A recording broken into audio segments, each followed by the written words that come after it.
Le monstre s'apprêtait à abattre sa lame sur l'enfant. Mais à cet instant, il perdit soudain le contrôle de son corps. Je compris alors quelque chose d'incroyable. J'étais capable de contrôler ce monstre. Je fis un léger saut. Le bras du monstre bougea exactement comme le mien. Je frappai aussitôt ma poitrine du poing. L'instant d'après, la dague du monstre s'enfonça dans son propre corps. La douleur fut insupportable. Il tomba à genoux et supplia qu'on lui épargne la vie. Mais il était déjà trop tard. Je tendis lentement la main. Le corps du monstre fusionna avec le mien. En un instant, il se transforma en une armure noire et indestructible. Après avoir obtenu ce pouvoir, je décidai de défier un dieu. Dans le temple, les tambours résonnaient. Pourtant, le dieu ne se montrait pas. Je continuais à l'appeler et à le provoquer. Soudain, je vis enfin sa véritable forme. C'était un être gigantesque. Chaque mouvement de son immense corps faisait trembler toute la caverne. Face à lui, mon armure et moi paraissions minuscules. C'est alors que le dieu remarqua quelque chose de troublant. Je ressemblais trait pour trait à son ancien ennemi. Il huma mon odeur et comprit immédiatement. Mon père était l'homme qu'il avait enterré sous un arbre des années auparavant. Jamais il n'aurait imaginé que je viendrais le défier pour le venger. La colère l'envahit aussitôt. Le dieu chargea dans notre direction.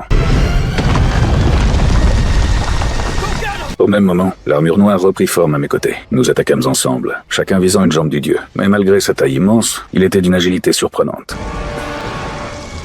Nous donnâmes tout ce que nous avions, sans parvenir à le toucher. Soudain, le dieu lança un violent coup de pied. L'armure noire fut pulvérisée. Heureusement, elle possédait un pouvoir de régénération exceptionnel. Elle se reconstitua rapidement. Fou de rage, le dieu frappa le sol. La terre se fendit sous l'impact. L'armure esquiva à toute vitesse. C'est alors que je réalisai qu'il avait changé de cible. Avant même que je puisse réagir, il me projeta au loin. Je n'eus même pas le temps de reprendre mon souffle. Le dieu enchaîna les attaques. Je me voyais déjà mourir. Au moment critique, l'armure noire lança son épée vers le dieu.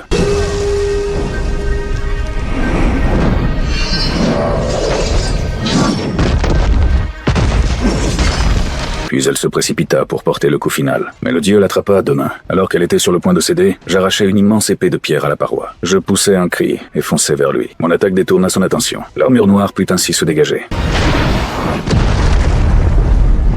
Mais moi, je fus plaqué au sol par la main du dieu. J'étais sur le point d'être écrasé. À cet instant, l'armure noire arriva et me sauva. Je repartis à l'assaut, une dague à la main. Mais le dieu saisit mon poing. Alors que tout le monde croyait le combat terminé, l'armure noire rassembla ses dernières forces et lança son épée géante de toutes ses forces.